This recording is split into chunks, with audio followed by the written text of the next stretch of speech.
Hello everyone, same token here. Well, we got Infinite's multiplayer early, and gameplay-wise, it's everything I'd hoped. Let's just get that out of the way. This has quickly become one of my favorite Halos, which incidentally has also made me far more passionate about it heading in the right direction. Infinite feels incredible to play, yes. The maps, and honestly just the general atmosphere has all been nailed down. 343 really get it. But what doesn't feel quite right is the progression. And so, today I'll be sharing my immediate feelings. This was a particularly hard video to make simply because of how many moving parts there are. As a player, the criticisms and solutions are clear, but taking the macro perspective, in that the franchise must be financially successful to survive long-term, complicates things. With that said, I take no issue with the implementation of a premium battle pass system. I get it, it's free to play, and so they need to monetize it somehow in a world where this is now the norm.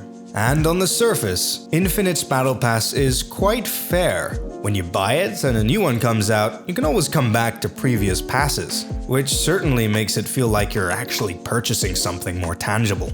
And I think at a good price too. Yet I'm not so convinced it's been handled correctly all the way through. Plus, there's also the problem with monetization pricing and how that's hampering customization, but we'll get to that.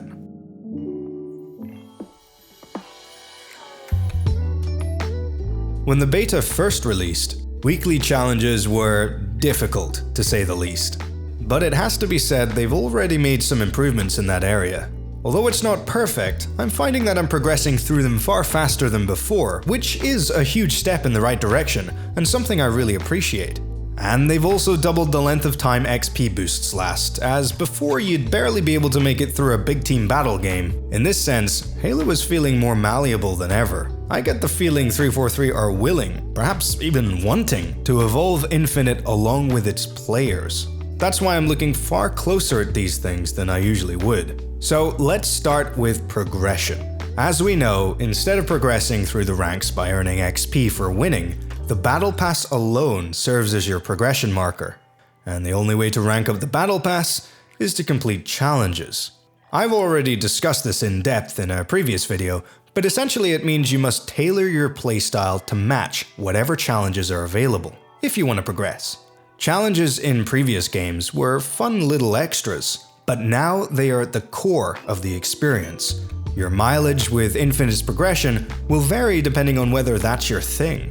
Now, perhaps you could say the mere act of winning or helping teammates is intrinsically rewarding, but the game will not reward you for those efforts, and therefore things like playing the objective will depend entirely on the motivations of each player.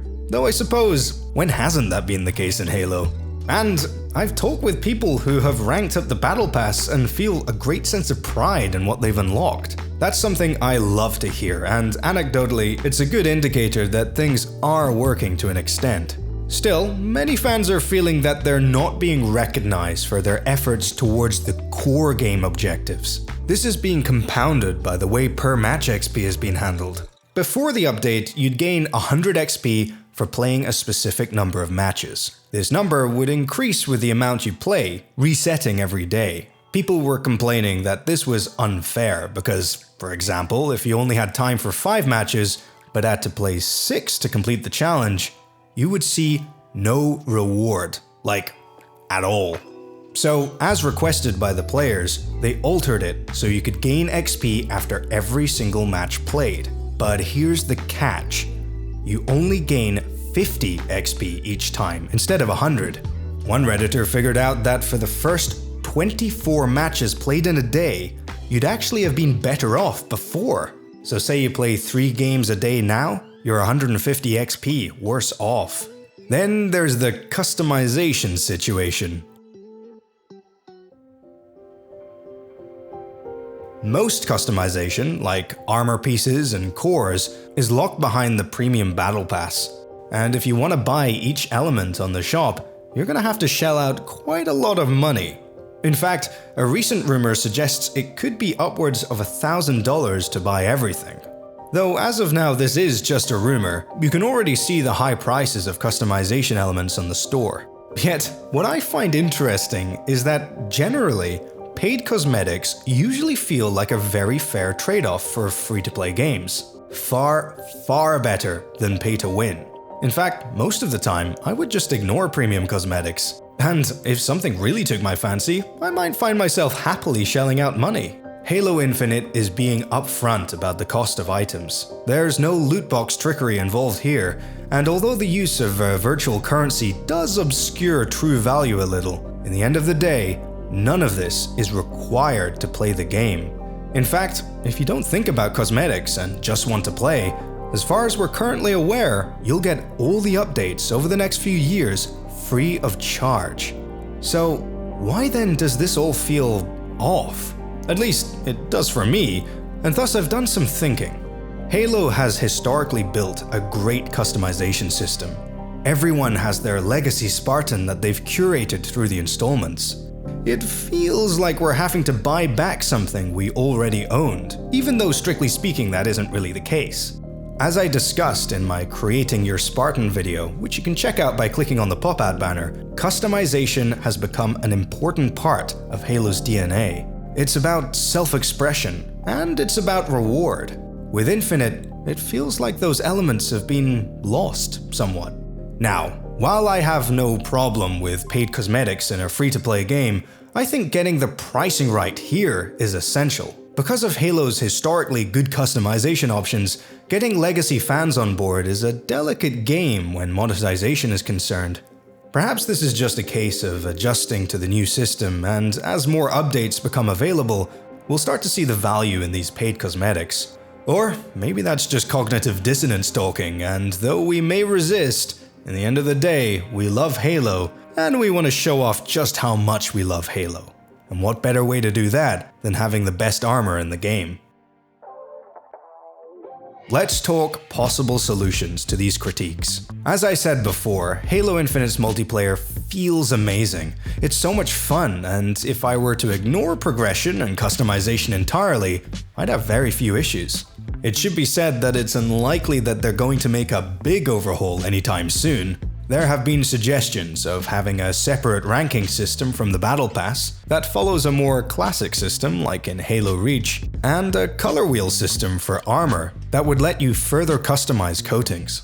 Both of these ideas would solve many of the criticisms on our end, the players, but are not particularly lucrative for the long-term financial success of the franchise. There's a balance to be had of keeping the game viable for Microsoft to invest. I think all those saying these decisions have been made with making money in mind are completely right, but it is the way in which these systems have been implemented that is an unfortunate side effect of how the games industry has shifted. A game leaving money on the table might be fine from an independent studio, but not so from one that must impress more than just their customers to stay alive.